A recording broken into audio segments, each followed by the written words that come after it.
These 5 buyers on average created over $15,000 in real value the moment they signed and bought their home. No opinions, just closed deals with real numbers. Hi, my name is Aaron LaFuente, and in today's video, we're going to be walking you through 5 real estate transactions from 2025 right here in San Antonio.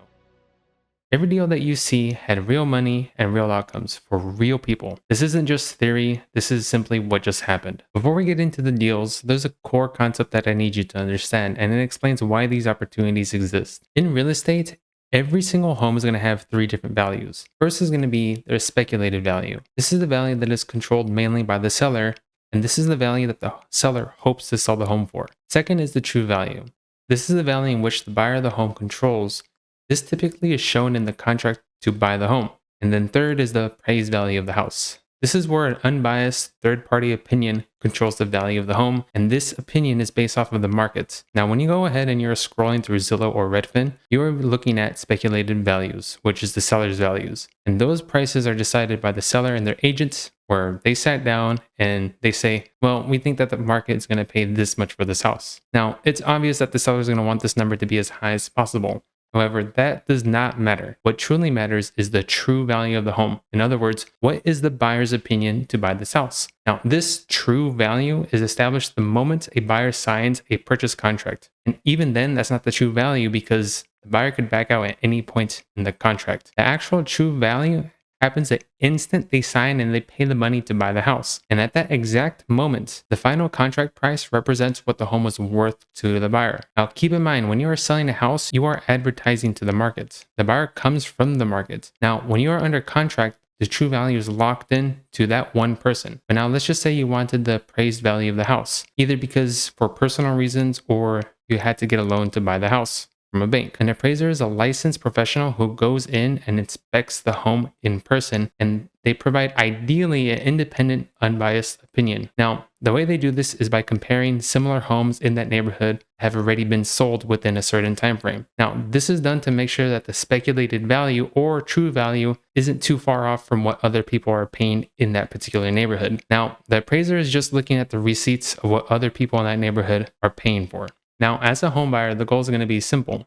You want to buy a house where the true value is higher than the speculated value, but also lower than the appraised value. Now, here's when it gets a little bit confusing. The true and speculated value of a house is based off of 2 people that are involved with the home. The main idea is for you to pay for what you think is the true value. And then in the future, when you would like to go ahead and sell the house, their true value ideally is going to be higher what your initial true value was, thus repeating the cycle over again. Now, that is why when we have appraised values, appraisers are supposed to look at the trends in the markets and then provide an unbiased opinion of value when you get an appraisal. It quite literally says opinion of value and how that opinion was formulated. Now, the appraised value, it's not an end-all be-all, it's just a step in the right direction. The appraised value can be looked at like this. Let's just say that you have a price chart of sold homes. That particular price chart is limited to what was sold anywhere between 1 to 2 months. Now, no chart's going to be able to show you a house that is going to sell either right now or 1 month in the future. Basically, what an appraiser does is that they go ahead and slap on an opinion of value in the same trend. But even then, when you look at the price chart, those are averages or median sales values. It doesn't take into account the square footage or even the quality of the house, which an appraiser does. Throughout this video, I'm going to be using one simple formula, value created. Value created is going to be equal to the appraised value minus the contract price plus any seller concessions. Now, this is the real value that is created on day one. Now, we are going to be using the appraised value because it's the closest representation of what the market thinks that the house is worth and what the buyer is willing to pay. Then we need to consider what is seller concessions. This is basically money that the seller is willing to help with you buying the house. Now, since these homes are bought with a loan closing costs needs to be paid for, regardless if there's going to be any seller concessions or not. All you need to understand is that when a seller provides seller concessions, they're helping you create value. You're quite literally keeping more money in your pocket. Now, before we go ahead and take a look at these deals, all the data that you see comes from my own closed transactions in 2025. All personal details have been removed, and every market and every transaction is different. Now, these are examples, not guarantees, and the goal is to show you a pattern, not to promise an outcome. Now, with that in context, let's go ahead and look at the first deal. This home was on the market for 3 months. This matters because the longer that the house sits on the market, the more leverage typically shifts towards the buyer. Now, the contract price was $190,000.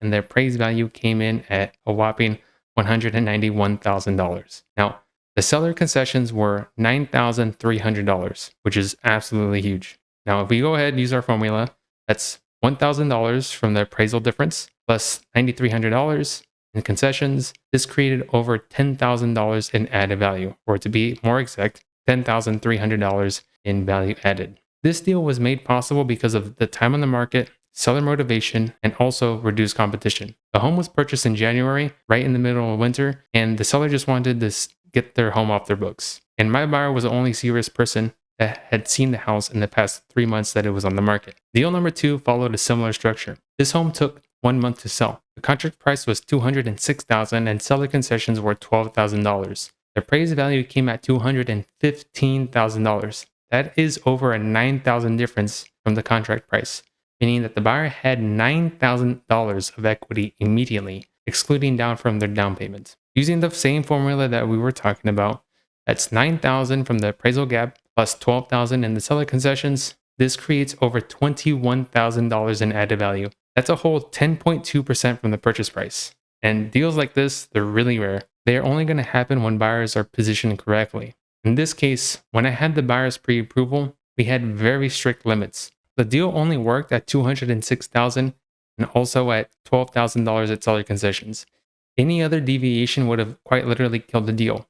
So when the offer was submitted, the seller had no room to negotiate. It was quite literally, take it and you can go ahead and finally sell the home, or leave it and you're going to stay on the market for longer. Deal number 3. So this particular property stayed on the market for 4 months.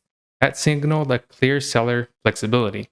The home was originally listed at $280,000, and after 2 weeks, the seller went ahead and dropped the price by $5,000. Another 2 weeks later, another $5,000. That pattern continued until the price reached all the way down to $255,000. That is when my client went ahead and submitted an offer, and the contract price was $250,000.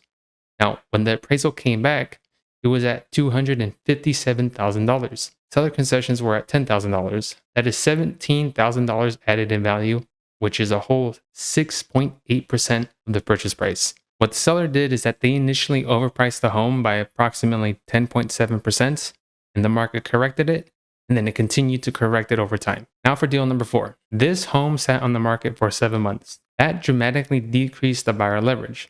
The final contract of this house was $170,000, and then when the appraisal came back, it came back at $170,000, so no difference. However, when we did the seller concessions totaled $10,000. The home was originally listed at $205,000, and by the time it sold, the price had dropped 17%, which is ridiculous. Then on top of that, the seller provided 5.9% in seller concessions. This is a textbook example of a buyer's market transaction. Too much time on the market strong-armed the seller, which they repeatedly lowered their expectations until the home reached its true value. Deal number 5. Now this property took over 2 years to sell. The contract price was $458,000 and the appraised value came in at $467,000. Seller concessions were at $10,000.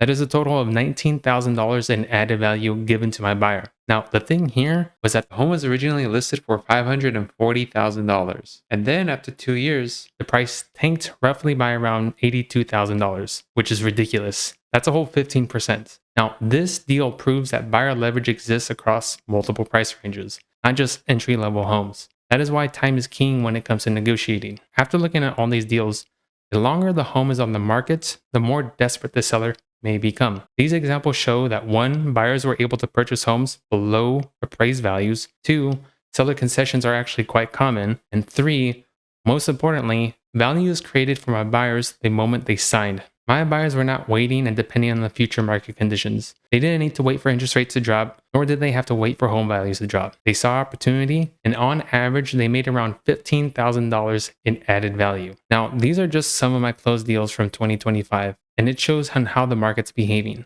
And it might explain what buyers may see moving into 2026. Looking ahead, the market will most likely depend on interest rates. That means that the same patterns that we saw in 2025 could continue into 2026. Now, if interest rates fall, there will more likely be more buyers returning into the market, and when that happens, leverage will slowly begin to shift back towards the sellers. Now, I don't expect that shift to happen overnight. It could take anywhere between 1 to 4 years. All I know now is that we are in a buyer's market, and buyers often have the ability to negotiate the value and also receive meaningful added value. If we transition into a seller's market, we will be able to see the added value decrease over time. That is why understanding leverage is often more important than trying to perfectly time the markets. These closed deals can give you some insight into the market and how much value you have as a buyer. That is all that I have for today's video. If you're interested in getting pre-qualified or you have any questions, my contact information is either in the description or the comments.